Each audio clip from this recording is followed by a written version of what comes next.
Welcome back. Welcome to day 2 of Markological 2024. So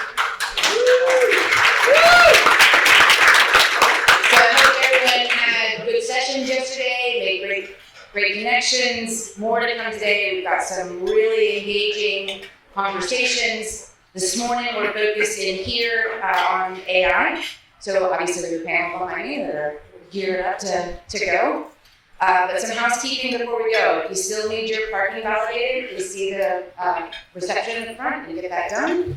On your agenda, so we are going in here for sessions first on main stage. And then at 9:25, we have one breakout session, or we have 3 breakout sessions at 9:25. And then we have a second breakout sessions around from 10:25 to 11:15. So just so everybody is aware, that's the schedule. And then we do closing remarks back in here at 11:30. So with that, I'm going to turn this over to Imran in a second. But have a great second day. Let us know if you have any questions. Again, thank you to our sponsors and thank you to everyone who showed up, customers and partners. We appreciate that. So with that, Imran, over to you.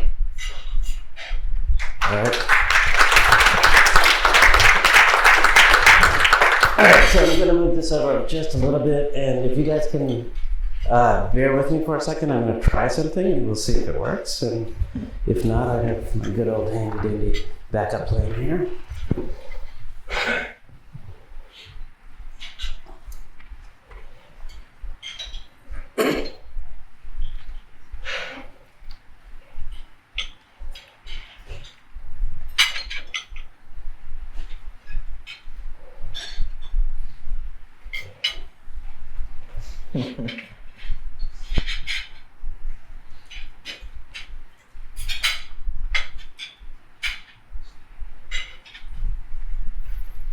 Hi, ChatGPT. Can you please introduce the panelists? Of course.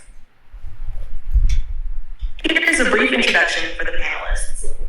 First, we have Shadab Hussain, the Director of Data and AI at Microsoft. With over 23 years of experience, Shadab is a seasoned AI evangelist, collaborating with industry leaders to drive value through data and AI. He also co-hosts the AI Files on YouTube and Apple Podcasts, where he shares insights on the latest in AI.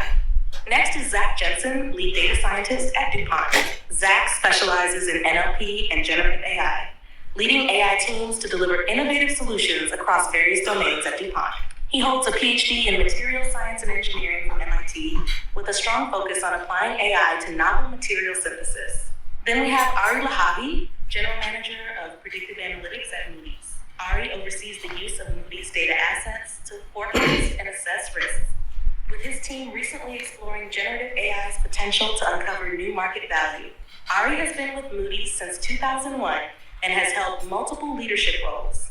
Finally, we have Gopisetty, President and CEO of Infosys Public Services. Lax has over 30 years of experience advising both public and private sector organizations on technology, operations, and digital transformation, helping them build sustainable futures. Let me know if you'd like to adjust any details. Thanks. That'll be enough. So obviously, I gave it the information ahead of time, which is what I was doing when I was asking you guys to wait. But I didn't give it the exact words, right? So the words that it created were slightly different from the information I gave it, and this is the probabilistic nature of the generation that happens, right? So I thought it'd be a little bit of fun to try that out. Thanks for coming, and thanks everybody here for coming to listen to this. We thought we'd focus on business value of generative AI because if you ask me, the way to think about solutioning to begin with is there an ROI here? Is it worth putting an effort in to save time, to increase revenue, to reduce costs, right? These are the kinds of business things that you need to think about to begin with before you take one step of trying to implement a generative AI project, right? So that's what we thought we'd make the focus of this. So our first question is, how does generative AI create business value across different industries? And We'll address those two specifically to Ari and Zach first, and then because you guys span industry, you can pick other industries that they don't talk about. Go ahead, Zach. Why don't you start? Yeah, sure. So in the chemical industry, we definitely have kind of similar use cases. I'm sure that most businesses have, where the primary goal is to increase efficiency, right? So chatbots, especially for your office workers, right? It takes 30 seconds rather than 20 minutes, right? And that compounds. Similarly, we have a lot of applications where we're essentially looking to find different resources, right? DuPont is a very, very old company, in a lot of ways, very piecemeal company, so there's a lot of aggregated systems together, right? And so finding data can oftentimes be a very large problem in and of itself. We are really looking to kind of expand beyond that simple efficiency gain. And so a lot of that involves generation of data for things like sales and marketing, obviously tailored specifically towards the chemical industry and the chemical customers. And then there's also a lot specifically in chemicals materials on kind of the actual industry R&D side as well. So we're looking to explore the generative AI space and the AI space more broadly in terms of how can we generate new potential products, how can we explore the R&D space more efficiently, and then how can we use GenAI to accelerate R&D to manufacturing technology to manufacturing.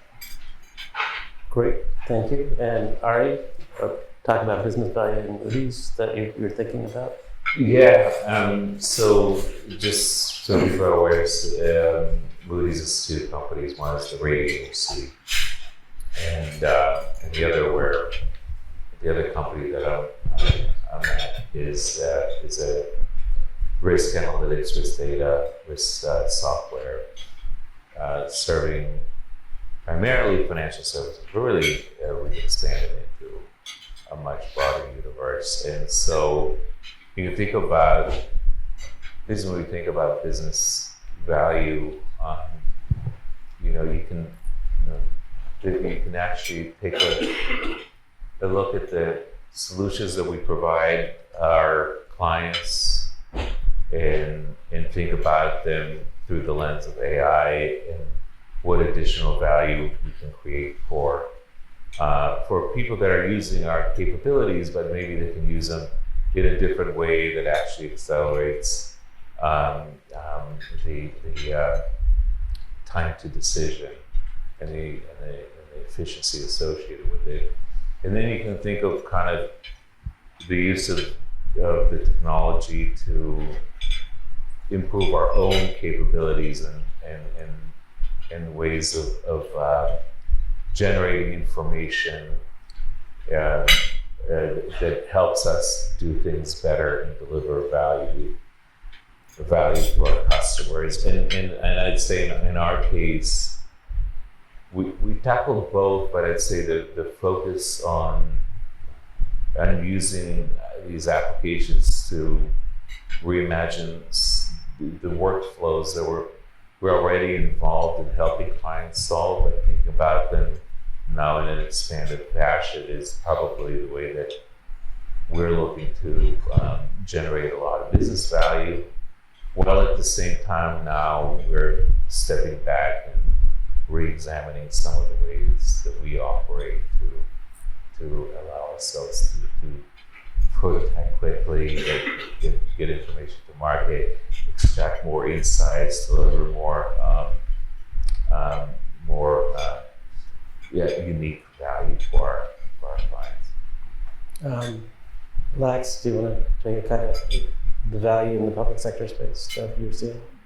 Sure. Thanks, Imran, for having me here. And as you started off, AI is the new UI now. Every user and citizen works through the AI as the channel. Right? Because you said it's an industry perspective, I'll just abstract to cross-industry patterns, if I could call it right. So there are 3-4 dimensions I would elicit to it. One, I think traditionally science has always fueled the technology evolution, fundamental science. I think now is the time where technology is going to fuel the fundamental science. So as a colleague viewpoint or any industries, there is a lot of R&D effort which is going to go, and that is what tech is going to feed back into that. It's a cyclical structure, and I think now the tech is going to feed back into the fundamental science, which could be you can say Industrial Revolution 5 or whatever you want to call define the future. The second pattern, which is pretty cross industries, is so far we built industries in a corrective mode. We started solving problems. All industries are moving into a preventive mode. Whether you take a healthcare industry or a risk management industry or natural calamities or agriculture or quality of water or air purification or space research, you can pick up any industries. A lot of them are moving from a corrective measure industries to a preventive measure industries. That is what is being fed by the technology. The third, I think from an AI perspective, I see AI is getting into efficiency of task execution, not a decision execution yet. May reach there, but it is a long way to go. So I want to differentiate between how tasks can be more done efficiently and effectively, but decisions are still going to be left with the human. Hence, it is a human and AI. And the fourth one is this is absolutely going to look at how do we amplify human potential for a much better society, much better performance in the market. The four different things, and these are pretty cross-industry trends I can comment about. Makes sense. Can I ask a follow-up question to him? Sure, go ahead. Is that am I breaking protocol here? I'm totally fine with them. It's something I've been thinking about when it comes to decisions. So you can kind of think of decisions as being broken out into subcategories of decisions, and as we start kind of enabling more agency within a workflow, maybe there's a final decision, but decisions along the way, we are starting to see more agency being given to agents as opposed to humans. Right. So you distinguish kind of, well, at what level of a decision are we talking about? And is the decision maker, taking in a lot of information that's been provided and then making an assessment, or actually enabling for some low-level decisions to just be made? So I'll comment in this way, right? So that's why I said task level, activity level, and a project level, if you think about. But another way to look at it is a database decision making is what technology can do. Consequence-based decision making is still humans are required, because decision itself doesn't have a huge value. How do you manage the consequence management is where your really value comes across. And consequence management today is still relevant from an experience, intuition, collaboration, correlating a lot of other dimensions, future risk. So the parameters which goes into consequence management is still relatively a lot higher, and hence human intervention is still valid. If I just take, government is looking at how to evaluate. Everybody knows in public sector, procurement is a very complex and time-enduring activity for both sides.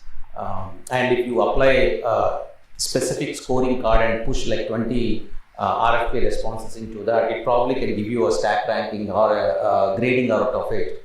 But is that good enough to take a decision to make sure next 5 year, 10 year, you're spending $1 billion on that contract? So the consequence is attributed to that is a question.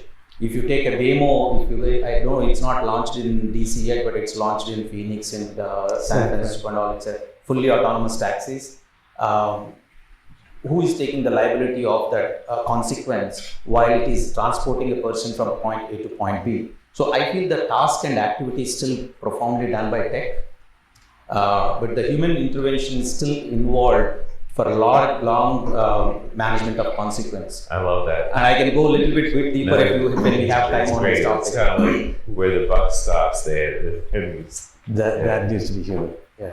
And just to sort of riff on that, in my past life, I built a human in the loop Medicare Advantage machine learning system that basically looked at a full patient record and figured out what was wrong with the patient. We left the actual entry of the incorrectness or the diseases the patient was experiencing to the human, because we wanted that final decision to be done by the humans. Go ahead. Yeah, go ahead. No, I can go on this longer time, so I don't want to maybe Shadab, you want to talk a little bit about some business value. Just in my own four categories of the area where we see the AI generating value, and this is also what is Microsoft's perspective at this time, that what we see as the business value being generated. The first area is really product, right? So the productivity of the employees, your usual daily tasks that you do, whether it's social capacity or even personal capacity. And this is where like virtual assistant, for example, right? Tools like virtual assistant, Microsoft 365, Copilot, all these things come. And in general, you're finding like 30-45 minutes savings per day. That kind of business value. That 30-45 minutes saving is a lot. Actually, it can be the difference between a burnout for a person. The second is where you do the same kind of automation that has been around but not as right? So workflow management, for example. So this is where, like I said, frauds, security, fraud, threat detection, that kind of process, or the compliance, or it just like essentially document analysis. This is a kind of process. And this is where you again like save like hours to minutes. I know some of my own personal clients that have actually automated this process, and the processes which used to take days actually now happen in minutes using that. It's an entire end-to-end process. The third area is where you enhance the experience with customers, the experience with employees. For example, shopping systems. There was a survey done in Europe, and 8 out of 10 shoppers, they actually say that they do want AI-assisted shopping experience. And that's what you see. So for example, no more you have to go to, let's say, a Walmart or e-commerce site and search for what you want, right? Like check. You actually go and search with check. You say that I want to go to Walmart. What do I need to do? Right? What are the things? And then it will show you the entire list. So from news to the goal, right? That kind of change in the experience. And the final thing is the creative. So AI also gives you the creative. So, for example, whether it's marketing, asset management, campaign, you can write emails to the customers, you can actually create for example, logos, design. I don't recall that as you mentioned. Everything that we do, like from the logo design to the design of the page and many kinds of script writing, everything that we use AI a lot. So that is again another thing. So internally, Microsoft also uses AI within the marketing group, and we found that ad copywriting, which used to take us, for example, an average of 3 hours, that is now down to 11 minutes. Because you can code what you want, and in multiple languages, you can code multiple items. So that ideation process becomes very easy. So these are the 4 areas where we find tremendous business value creation. Sounds good. Zach, do you want to talk about some of the key challenges or opportunities businesses face when trying to implement GenAI? Yeah, sure. Maybe I'll talk about kind of 2 main ones. So one is more on the technology side, coming back to chemistry and materials specifically. There is definitely kind of a gap right now between kind of what you can do in especially the hard sciences versus what you can do sort of in the natural language processing space with sort of just the chatbot typical GenAI experience. And that does create a gap in expectations a lot of times, right? But what we feel is it's important to kind of invest now and then have the infrastructure in place, right?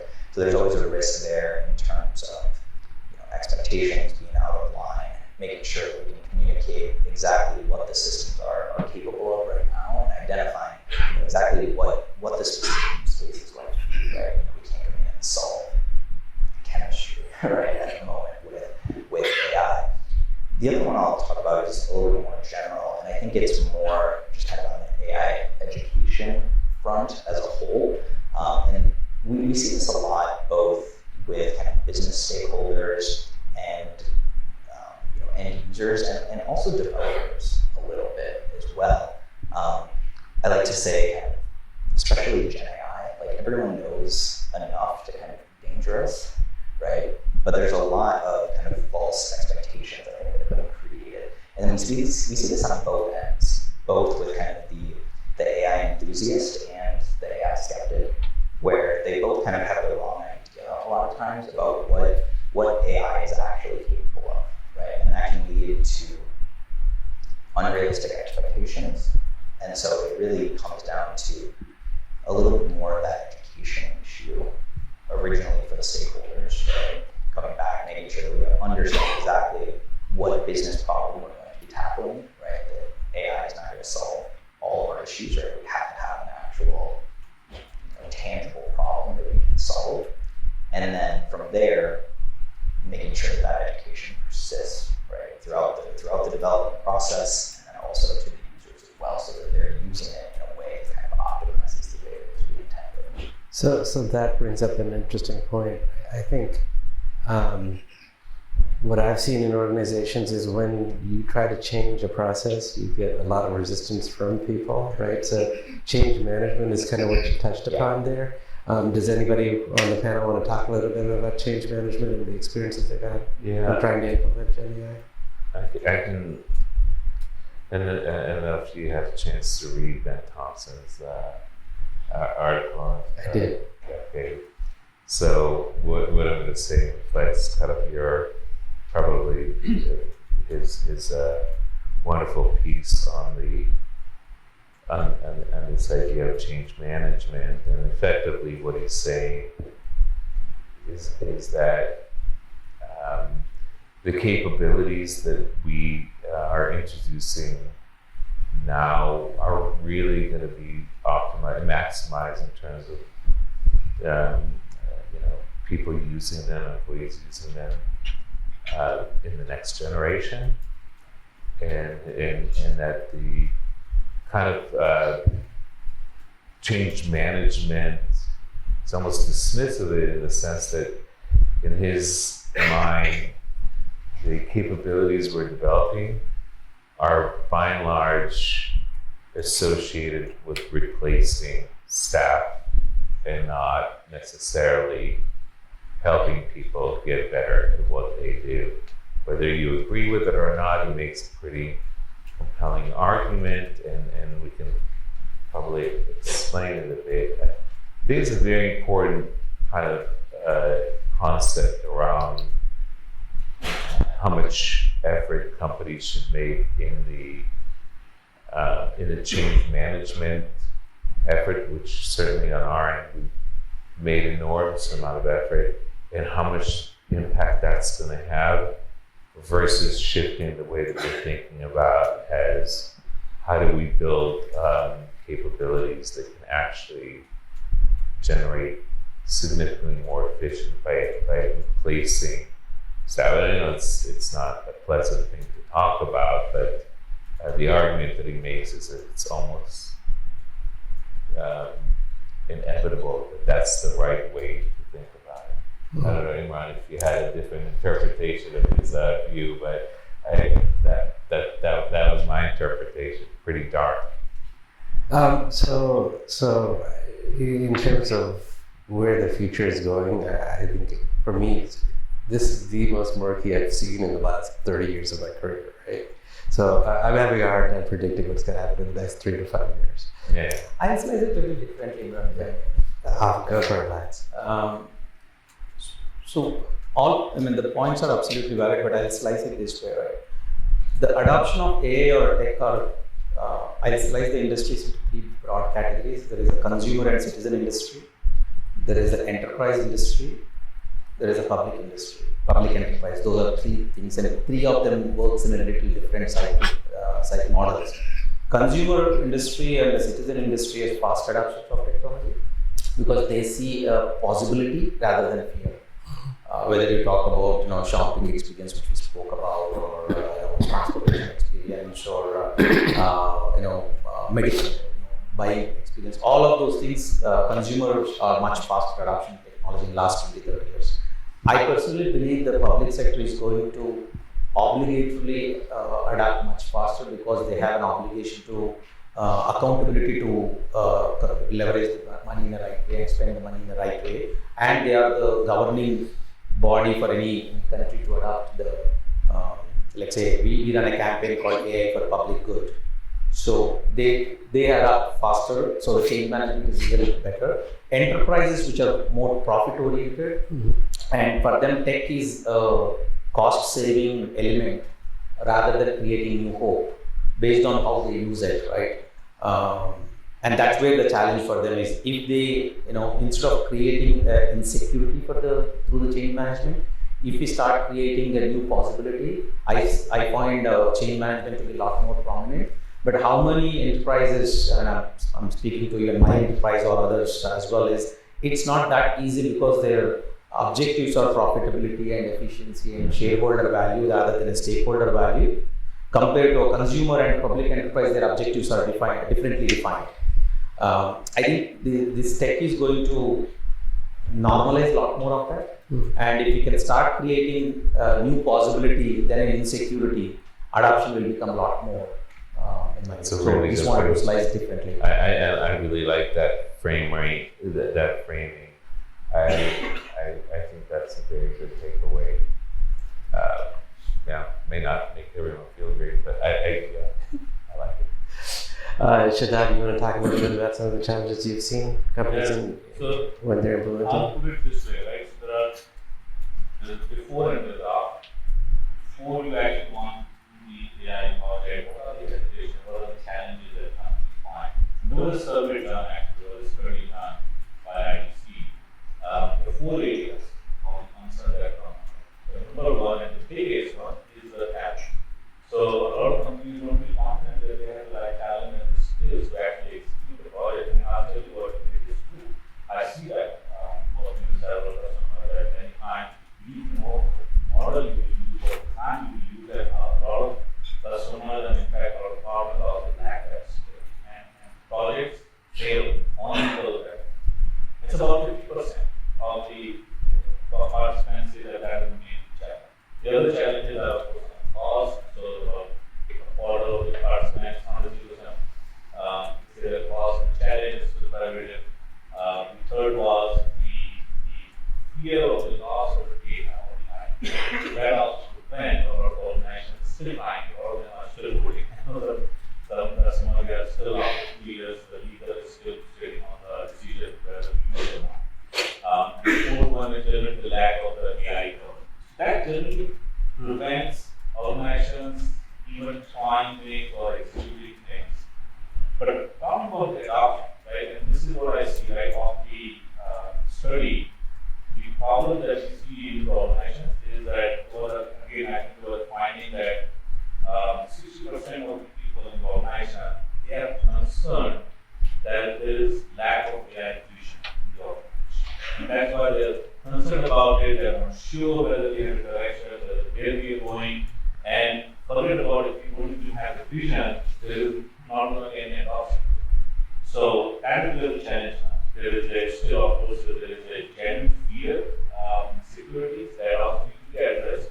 There is a digital divide in the organization where you need to actually train people to use the GenAI. That is still 25% of our organization has absolutely no plan for training at all. So I think the adoption is driven by equipping the people, the training, skills, what they need, addressing their insecurities, running a program to really change, manage change. And a lot of organizations still lack it. I know some customers, they actually have it perfect and they've trained their entire workforce. Personally, I've worked with those customers who have done a remarkable job at that. Like, there's published yesterday on my customer, they've trained actually 90% of their workforce and they're currently using it. So successful change. It can be done, but it takes time.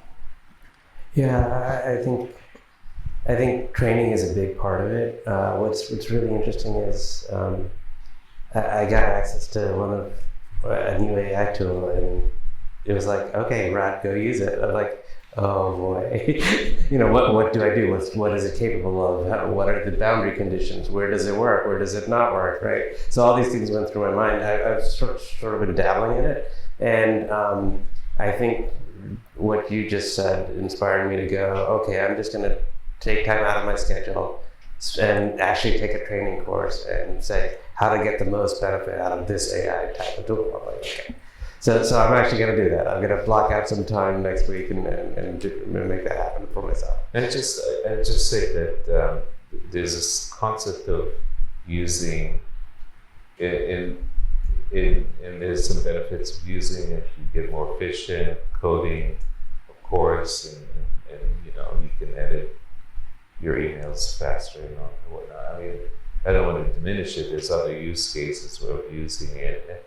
You know, I've been focusing a lot more about the concept of harnessing people to build it. And one of the insights kind of I gained over the last couple of years of working with it is that there's too much of an orientation around the development of GenAI solutions that add value being the domain of very technical engineering types.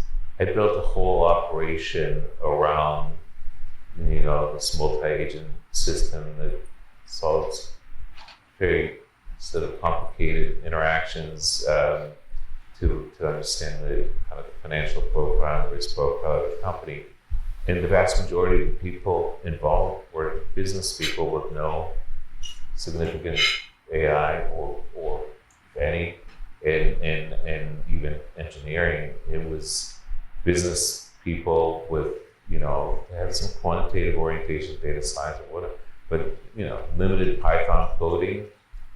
But it was a lot easier for them to pick up the ways of deploying that in the real work that was involved in the instruction and the orchestration of the agents, which is really about subject matter expertise. So from my perspective, a lot of the insight is harnessing people to be part of it and not constraining the effort to probably a lot of the teams that all of us are involved in. Right? That's a really interesting aspect of it. Now, the next question is around consumer experiences and engagement, and how does GenAI help with that? And Lax, since you touched upon that, why don't you start off with this one? I think, as I said, consumer enterprise is going to be the early adopter of this. In fact, I would even say to one more extent that the current and future innovation is going to be fueled through consumer market, not through public enterprise, not through private enterprise. So the innovation agenda is going to be driven by the consumer market, and hyper personalization topic we can talk about, understanding, you know, my first comment, humans are, you know, well equipped to take decisions using their five senses, and we are all operating five senses. Tech is nowhere close to five senses. They're hardly getting into visual sense today. So there is a lot more longer for tech to catch up on the human capabilities and the level of experience and what it needs. But across all consumer lifestyle touch points, I would say, right? Whether it's your education, transportation, food quality, you know, health quality, pick up all the basic necessities of a life. All of them are going to be touched upon by how AI, you know, AI or GenAI and the next generations of AI. I know I'll rekindle AI just to, I know this topic is very important here, but I'm going to rekindle to say, in my view, AI is like the English language. All of us have learned language, but we never built careers in them. Only few people built careers in English. AI is going to be like that. There are companies and people who are going to produce technology, which are going to be limited, but otherwise the consumption of technology is going to be high. But eventually, even, you know, today the AI is matured or evolved through data fed to it, right? We all understand that part. Which means each one of us in this room are contributing to the maturity of AI, and we are also the consumers of AI. So I call it as a prosumer. A producer and a consumer is going to be same in the specifically the consumer tech space, right? Yeah. And all touch points are going to be influenced through this evolution. That's my view on consumer space specifically. Very interesting. Got it. Shadab, you want to talk a little bit about what you're seeing in the consumer space? Yeah. So consumer, of course, generally leads with the demand for technology and the changes of. An example of how the consumers are actually adopting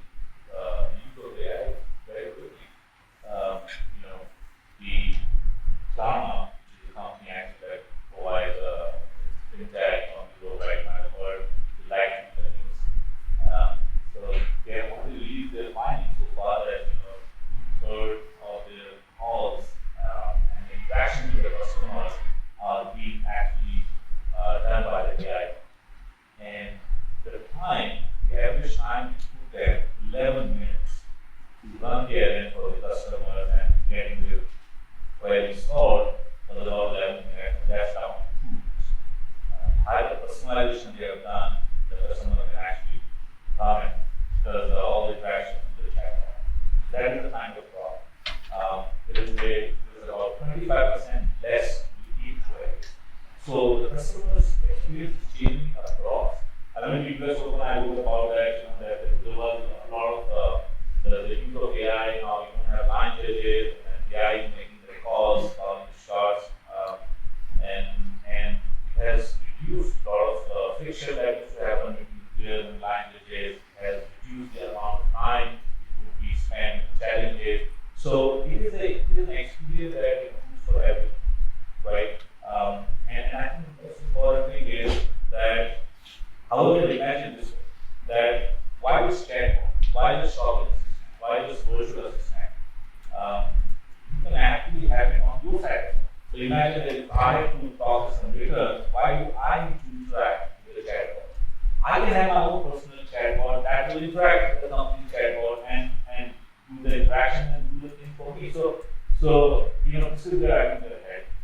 We are getting to that level where not just the organization and companies, but even people will have their own representation of AI, and that will represent that. So that brings up an interesting point. When young folks ask me, hey, what field should they be going in? I'm like, I have no clue, but set aside 15 minutes a day to talk to your personal assistant.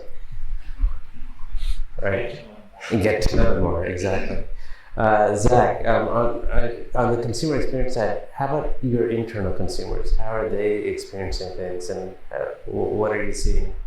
What's the feedback you're getting from them? Yeah, in terms of internal consumers, mainly what we see is definitely the desire to move faster. I would say that's a huge piece. To continuously be adding new features. Basically, the internal demand is far greater than we can typically supply, and so we really do see the need for kind of accelerated architectures a lot of times, kind of standardized architectures that we can deploy very quickly. And then we also do see a lot of need for customization in very sort of niche applications, right? So we have a lot of company-wide applications that we can deploy in a kind of a standard architecture across the organization. And then we also have a lot of very niche, more R&D or manufacturing specific type environments where you really do need a lot of specialized AI knowledge, specialized domain knowledge, specialized kind of workflow architectures. And so we see both of those, right? So it's the balance of how do we drive both of those solutions as fast as possible, right? How do we have a standard architecture that we can deploy very quickly? And then how do we also have the resourcing and balance out kind of the value add between those more basic on a technology level, right, or more enterprise-wide versus the very specific, potentially custom type solutions. Okay, I'm just going to put it in there. Thank you for plugging the benefits of the Progress Data Platform. I'm just going to leave it at that. Does it make sense to talk a little bit about the user from an enterprise perspective? These, versus the consumer. It's another angle, kind of what I think a lot about is if you're selling enterprise software solutions and there's users and you're trying to think about the customer, what the experience is, and how to make it more personal. A lot of what I've been thinking about is the difference between imputing based on behavior and understanding of what they do and actually versus engaging in a dialogue with them and having some kind of an agent that's trained to understand the use case, understand their specific way of operating within that use case and produces capabilities and insights and information and solutions that truly serve what they need, and then kind of almost building that together with them. When you understand, so I think the user experience is going to get transformed significantly through this type of it's kind of like if you have in a sales environment, you're going into a new customer is trying to ask a lot of questions, you understand what they're trying to accomplish. There's this kind of this goal-based orientation, and then you message the solution that you serve to that use case, that end goal. And I think this AI world allows you to build a much better personalized user experience with just asking better questions. So what I'm hearing you saying is having good conversations with potential end users to try to really understand what they're trying to do. Or are you saying that you're using that to gather requirements, or are you saying that the AI systems you're creating are the ones that... In my mind, the way, there's a lot of us are conditioned to kind of think of a one-way communication with an AI interface, and I see it being much more akin to a conversation with an advisor and a partner that wants to understand what you're trying to accomplish and what would be successful and how you like to work, and learns it over time, and the capabilities that the way that you deliver the solution and the outcome is to that, and then you can anticipate much better based on the information. If you're not sure, you ask some more, and then you bring insights from other people that are trying to do something similar. And I think that a lot of what I've been observing is a more narrow view of how AI interacts with an end user, and it's much less collaborative in that sense. This whole notion of an artifact where you say, let's build this together and help you get the best outcome that you can get from I haven't seen great examples of that two-way interaction. Okay, fair enough. Yeah, if I can add a little bit to that too, in terms of kind of like the external customers, where we see this is that, one, it's all about kind of pushing customers' information through the applications that we're trying to do, right? So it's a product recommendation system, right? Everything that they ask about, we're trying to internally figure out, okay, what's the best product, right? What are the best resources we can provide? And so it's about building out kind of engaging systems that users want to use, both in kind of the traditional kind of chatbot environments, but also we need to add AI features into other types of external applications that maybe more on the R&D side or plant operations side, right, where customers might be using our products, right? And then the other thing that I think is really critical is that all of that data that's coming in from your consumers, that becomes an incredibly valuable piece of information, right? It can be, so it's about using the applications to help immediately, right, improve your customer experience and help, improve your sales, improve your marketing, right? But it's also about how do we then use that data to go beyond that, right, and improve the customer experience more broadly, right? So it's in the R&D space, right? How are plants using our products? How can we help them manage those products better? How can we improve the products, right? Now that we have kind of that data. Or on the product creation side, right? Are the products that people are searching for, does that match our expectations, right? Kind of our own portfolios. Are we getting very similar types of questions, right, all the time about our specific products, right? Is there a gap in our market that can be identified from that, right? Can we be reaching customers in a more proactive way, right? So that they don't even have to come to the application, right? So I think those are important questions as well. And when you have that data flowing in, you need to take advantage of that value as well. So what you're saying is the user interface is not the computer anymore, it's not the phone, it's just how can you reach each person or consumer where they are when they are and grab that information and get that feedback as rapidly as you possibly can. Yeah. And the tech provides that, it enables that right now, because you are in an abundance of information today compared to a constraints of information. Yeah. When you are in abundance, the choice is us. And that's how the thinking has to be, what is that I can do given the abundance resources we have, compared to a constrained resources maybe 20 years back. Fair enough. You touched upon AI for good a little bit, Lad. So can you talk a little bit about sort of the ethical considerations of that business should keep in mind when they're deploying GenAI systems? Sure.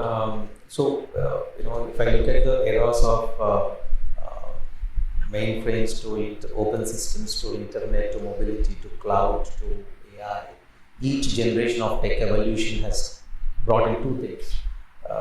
Almost in the similar lens, I would say, the profoundness of value and complexity of vulnerabilities. Both have come with the same lens. Internet has come with so much of vulnerabilities, and the global governance systems were in place to make sure it is leveraged in a right way. Even today, we don't get to see that, but there's so much backbone infrastructure working to make sure internet vulnerabilities are safeguarded. Even then, we can keep seeing so much of cyber threats or frauds which keep happening, right? So now AI has a lot more profoundness of what it can create an impact on a positive side. Hence, equal amount of vulnerabilities are possible as well. Hence, the AI for public good is super important. Two dimensions. One, to my earlier point about how does this amplify human potential, because it's all about human amplification, not just tech itself. And second, how do we safeguard getting this technology value to be misused on protect against their vulnerabilities, which is there. So every good has equal amount of potential bad into it. Hence, I see a huge amount of governance coming into place, policy making coming into place. Not at an individual country level, but at global level. I almost equate this to we are all used to airline industries I can think of, which is we all accept how airlines work globally in a coordinated fashion. It's not like one country wants to have their own rules and other country wants to have other rules, right? Hence, we all have a very trusted travels across the world. AI is in the same lens of why wouldn't we look for entire world to come together and then govern this across. And we did this again earlier, like internet governance is global, mobility governance is global, telecommunications are global, airlines are, transportations are global governance.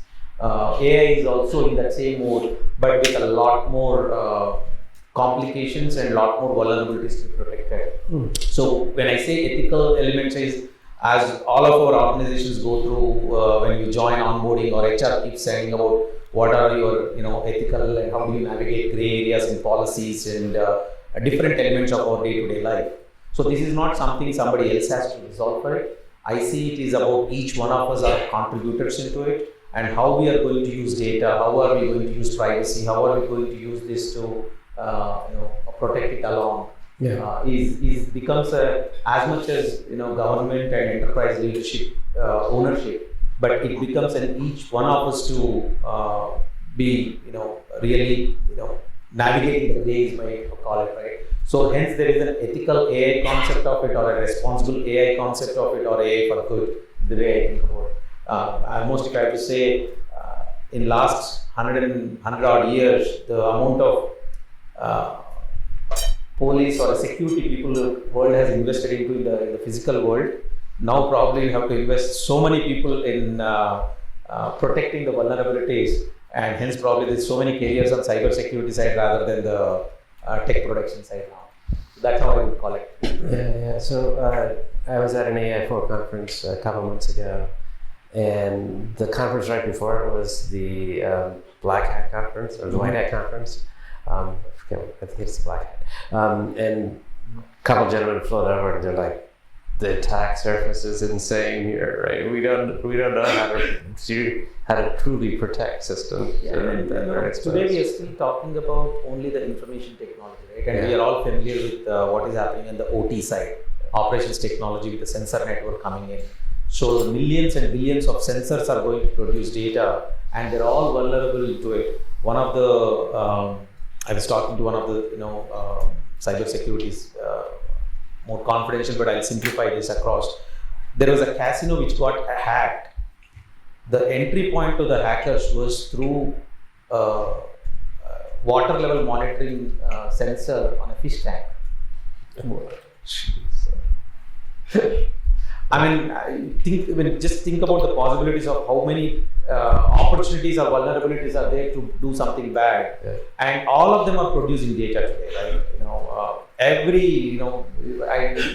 Every traffic signal is producing data. Every this room has producing data, right? And all this data is what this entire AI is being built into. So it is an amorphous, self-inflicting network multiplier kind of a beast we have. Yeah. It has so much of good things. If it is unused, governed properly, then it has a similar implication. So, Shadab, you want to talk a little bit about what you're seeing on the ethical side with your customers? Yes, where to start? So, ethical considerations for the organization are several, and everybody actually. So, number one is the bias. Right? You know that the data exists in the organization, and the data is there, so it may have biases, bias decision, whatever discrimination, everything baked in. When you use the same data, remember the AI, particularly GenAI, is probably just going to go with that, and then it's going to make a decision based on that. If you don't rectify that, don't correct that data, you're going to have the reflection of the same decisions in the future. Now, it's probably the state you will have more and more, and it will be kind of a recursive cycle where you're making more and more bad decisions, and then it will just continue to feed that because the same data that is being done again is being fed and probability writing.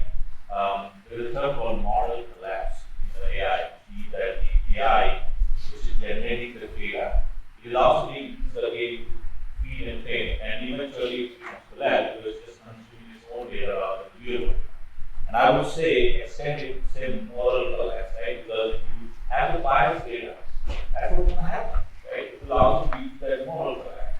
That's one part. The other is there is a temptation, right? Some organizations have a temptation. Remember that now AI is going to be so ubiquitous everywhere, right? Whether it's sensor, vision, monitoring of your daily activities. There is a general consideration that concern that the organization should not use the internal surveillance, for example, on their own employees about using all this monitoring and all that data. So that's another ethical consideration that the organization must make sure they're not doing it.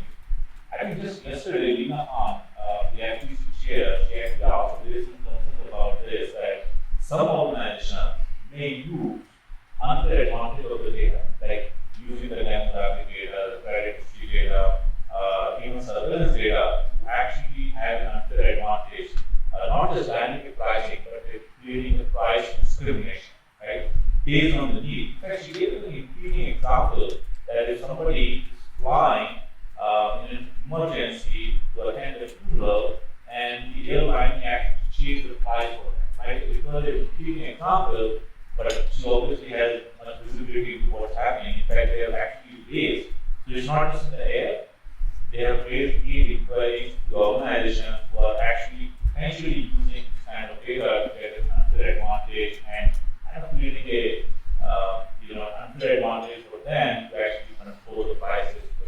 So that's another thing, right? So there are plenty of ethical considerations. And the last I would say, one good thing is that the AI has excited everybody in the organization, across the generation. So it's not just a Gen Z thing, right, or Gen Alpha thing. It is somebody, everybody, like right from the baby boomers to the Gen X, Gen Y, everybody is excited about the AI, everybody is learning about it. 80-90% of the employees in the organization are already using AI to organization to provide. So there is an excitement along, but it should not become a tool to create a digital divide, right? Or let's say AI divide in the organization. There should be an opportunity for the organization and leaders have provided an opportunity for everyone to take advantage of this across generation. It should not be assumed that this is a new tech, so only So I think these are, in my view, the critical considerations, and it's time for the leaders of the organizations to stand up and make sure that Is Moody's wrestling with some ethical risks, some ethical considerations that you've worked with directly, or that you might want to comment on?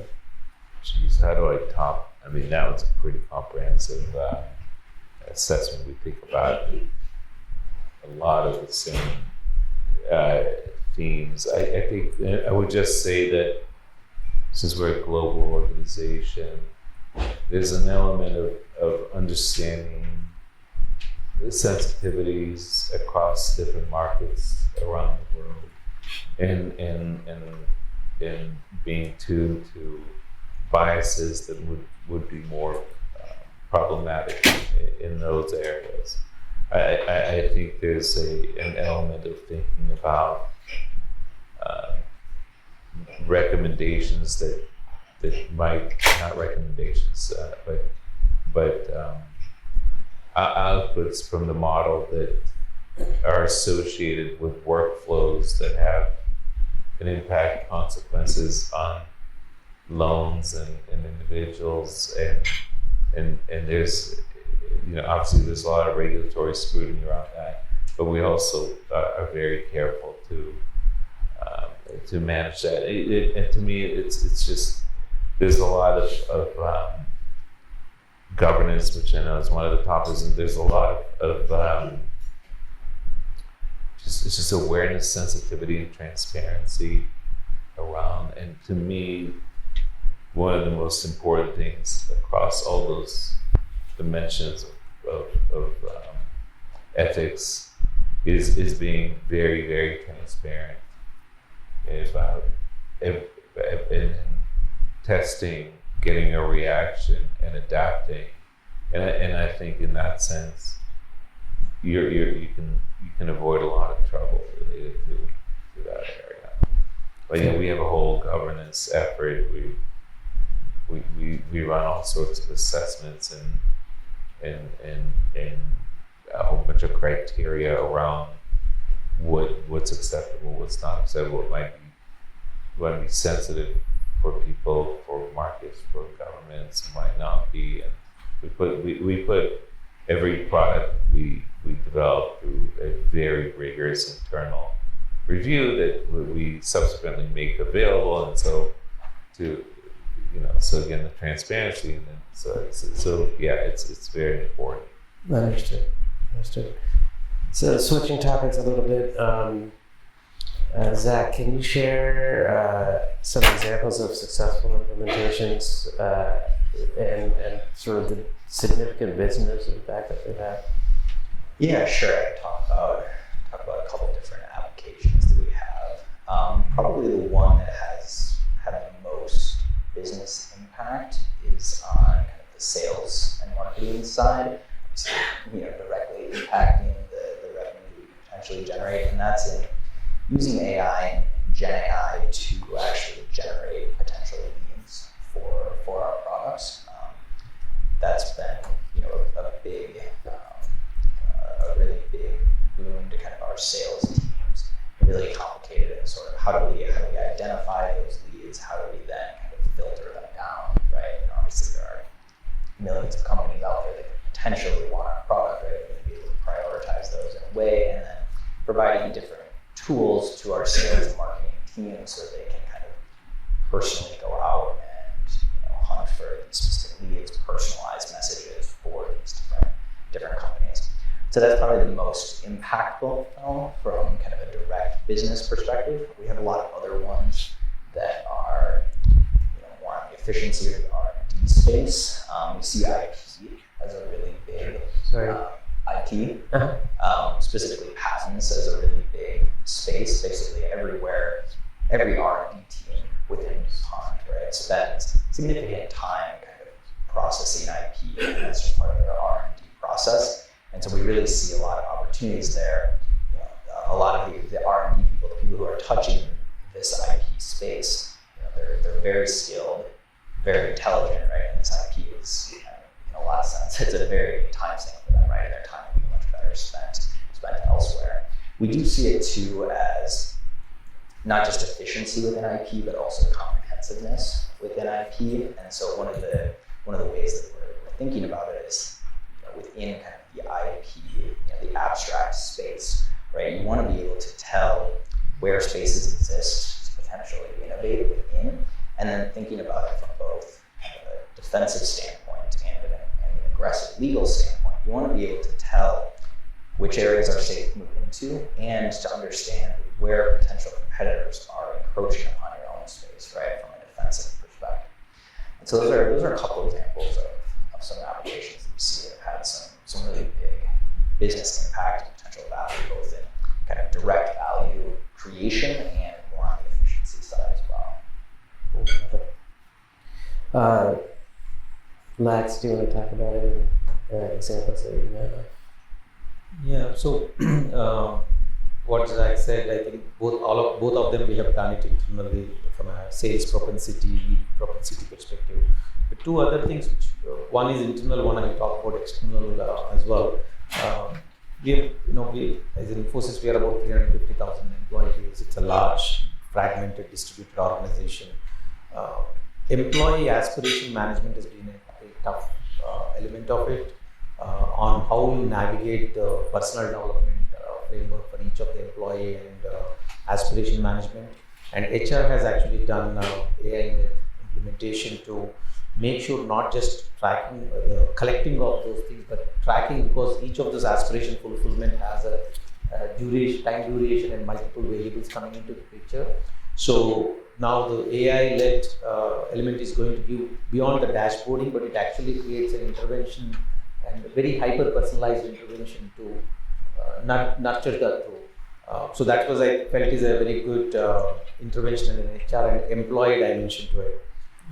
It's, of course, we have done it. It has to evolve and mature to a much more huge impact around it. The second very interesting thing I found it is in the entertainment. I knew a few folks in the space, and I was talking to a few producers and directors, and the amount of AI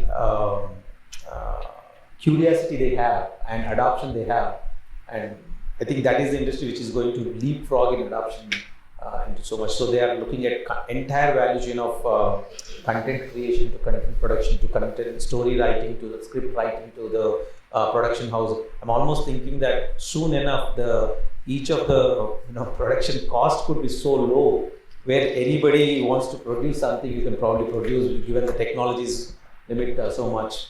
I think late last year in Hollywood there was a riff around all the actors to how many people are able to use the digital twins to really do the characterization. So I was like intrigued by how that industry is adapting so fast, given the huge amount of scheduling conflicts or the cost complexity which they have. So I found that to be a very good industry to, generally we don't look at that industry, we look at the transaction industry, but the entertainment industry is actually adapting very fast on this. Yeah, I can see that. And the capabilities in terms of audiovisual generation is just growing leaps and bounds. Yeah, I mean, maybe the next Avatar 4 is probably totally done on a digital thing without even any human intervention, right? Yeah. Fair enough. Shadab, you want to talk a little bit about some successes? Maybe continuing on the theme of the media, I can tell you we're heading, working with in that industry. I work with media industry as well. So we have transitioned from days when we had to wait for our favorite show every week to appear, and then now we have been watching and you actually see everything on demand. But I think that now we're at the next stage, because why don't you watch the entire 2-hour show or 1-hour show? I will watch only what I'm interested in, or I will cut out what I don't want, maybe cut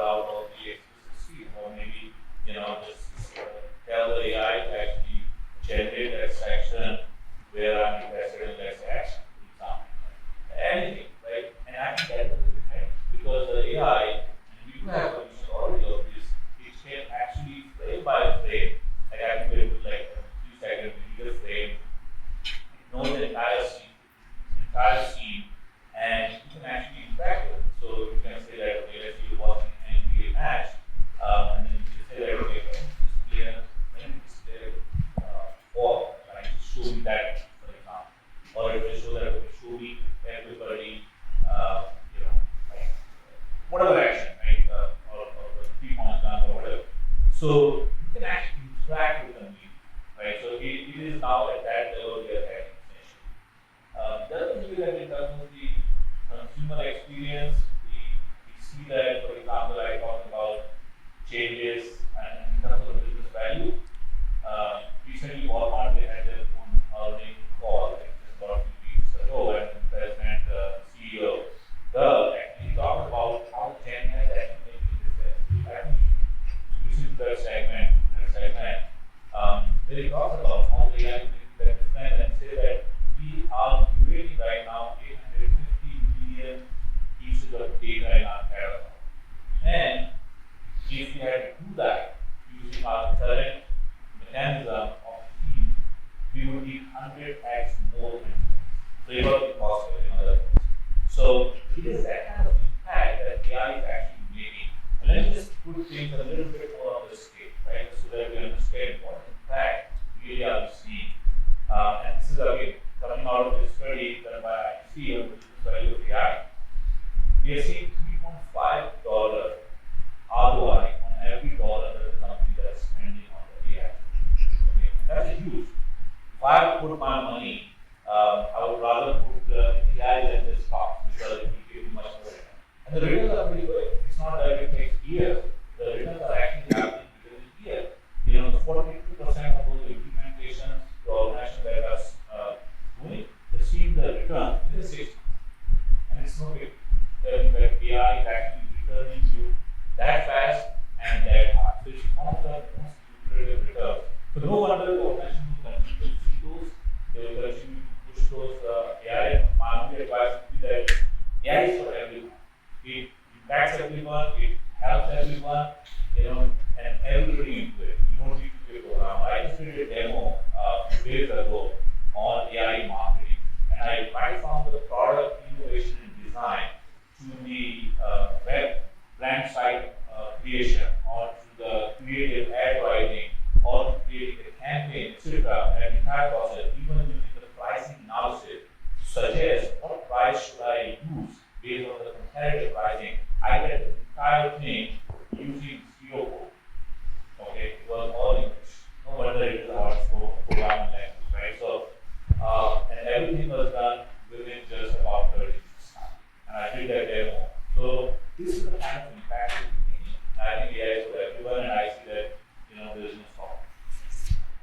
So we probably have time for another question or two, but I'd like to open it up to the audience. And does anybody have some questions they'd like to ask the panelists?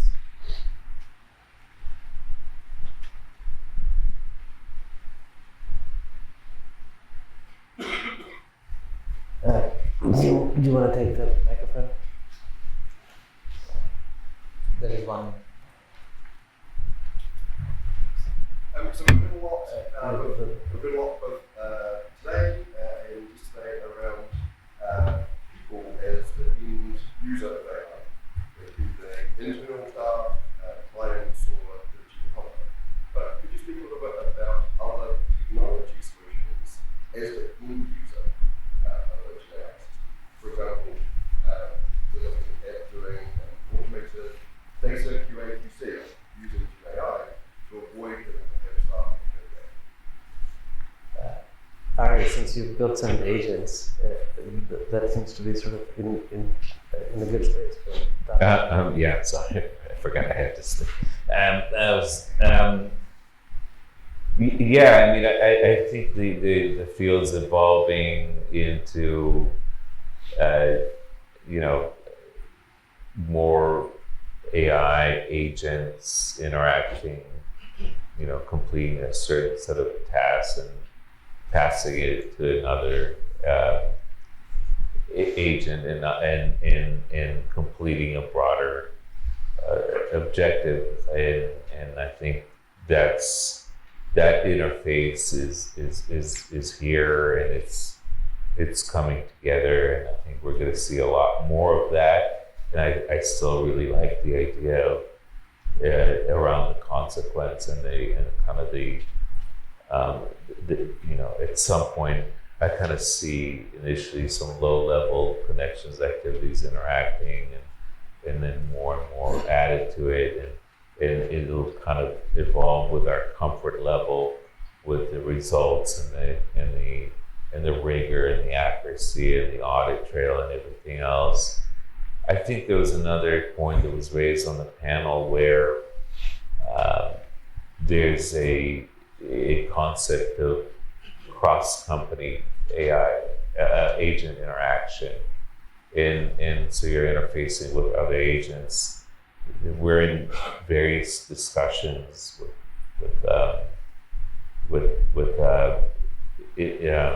in the market with companies that are looking to build agent marketplaces, that are looking to build frameworks for how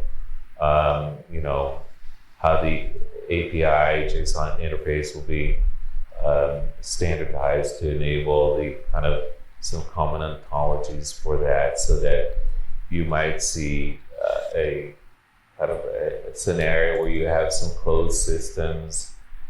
A bit, I think RDM is